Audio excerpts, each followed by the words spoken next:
Hey guys, so this is my next project. I am starting with a table that I got from a friend of mine, and I believe she got it from a rummage sale. I'm going to start by sanding the outer portion of the table that is definitely wood. I'm not sure what's in the inner portion of it.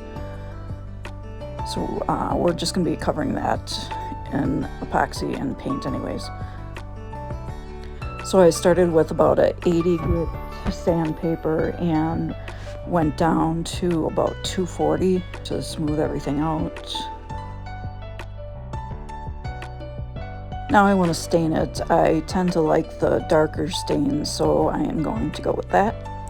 And because I tend to like it dark, I generally just put the stain on and let it sit for a few days. And once it completely dries, I apply a couple coats of polyacrylic on it to protect the stain and the wood.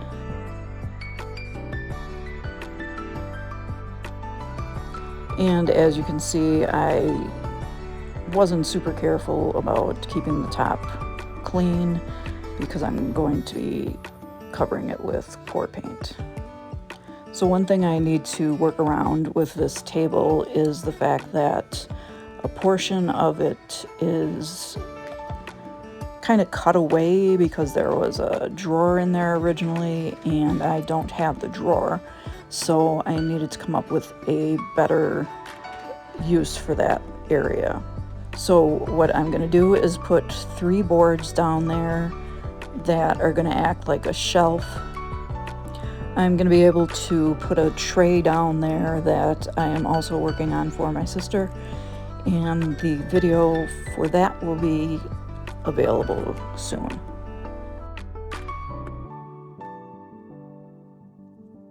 So I need to cut these boards that I happen to just have lying around the house. They were originally pieces of wood from a platform bed. I was able to easily attach the pieces of wood with screws into board pieces that were already in place because of the drawer. And as you can see, I also took the time to stain the wood that's going on the bottom. Now it's time to bring the table inside so that I can do the pour paint process. My sister wanted gray, blues, and purples in her piece, so I ended up putting a base coat of blue on the piece. I had a few different cups of paint that I was working with, and to cover the entire, and as you can see, I need to make sure table the first time around, so I'm not having to do this all over again. Normally when I do a piece, I can move the piece around and tilt it different ways, and while I could have done that with the table, I didn't want any paint getting on the border that I had already stained. So I decided to use the paint stick to kind of create different patterns with the different colors. And the way I was moving it around, I was hoping to get a lot of cells, and you'll see eventually that I did get that.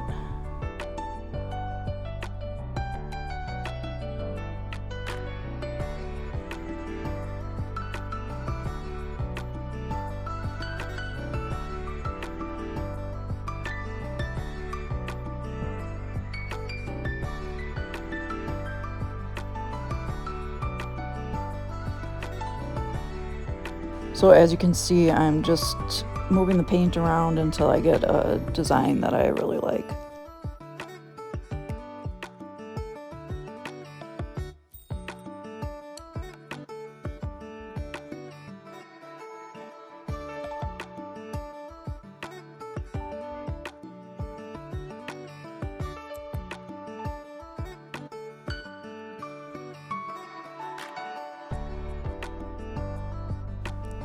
I'm not seeing enough of the dark blue in this, so I am adding some more of that.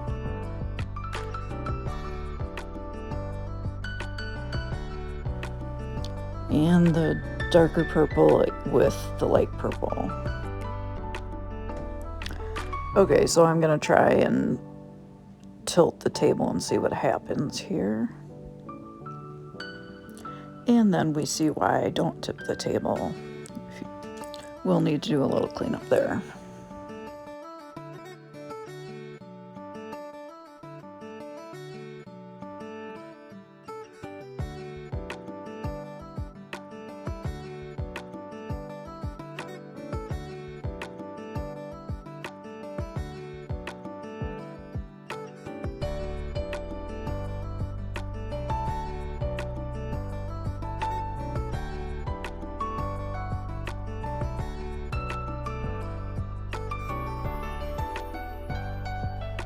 Here are the cells that I was talking about earlier in the video, and using the torch will bring out more of the cells in addition to popping any bubbles.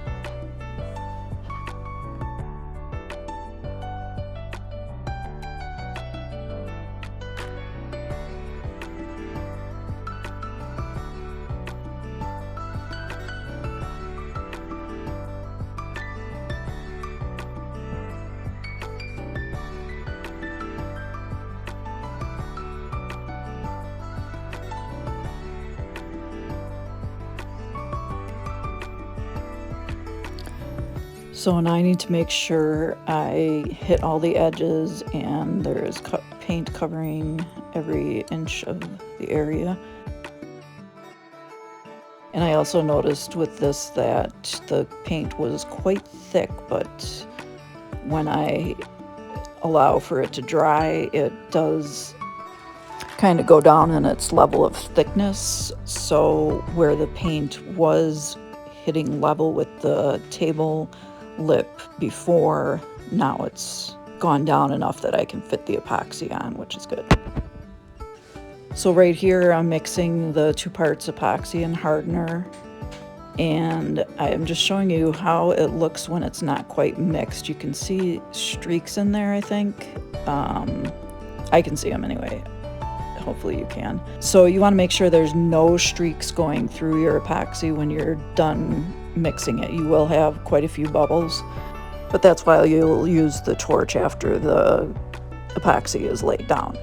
So here I am making sure that the table is level, because if it's not on a level surface, it is going to the epoxy is going to pour off the sides, and or it will just be unlevel on the table and you'll be able to tell. And then here's a good look of how the paint dried, and then I put the silhouette of my sister's dog on the top, and then I'll put the epoxy over that.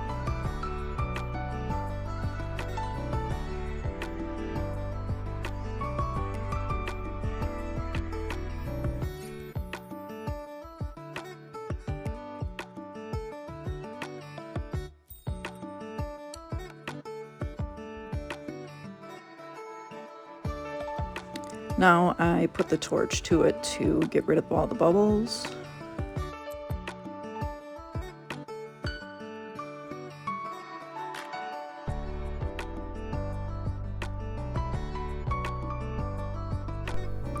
As you can see, the epoxy creates a really nice effect over the entire piece.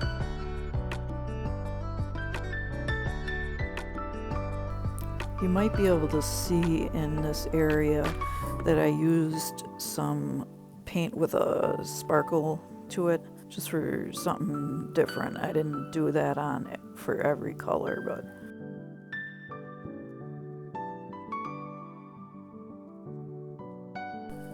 now let's see if the tray fits down below nicely. Oh, I wanted to point out that I did get some paint on a piece of the wood down below, but I removed that and I was still able to put the tray in there, and it's sitting in there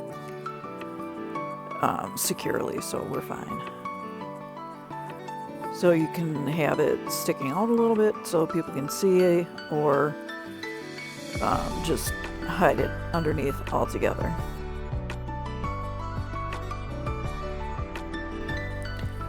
So that is everything. I want to thank you for watching and hope you enjoyed.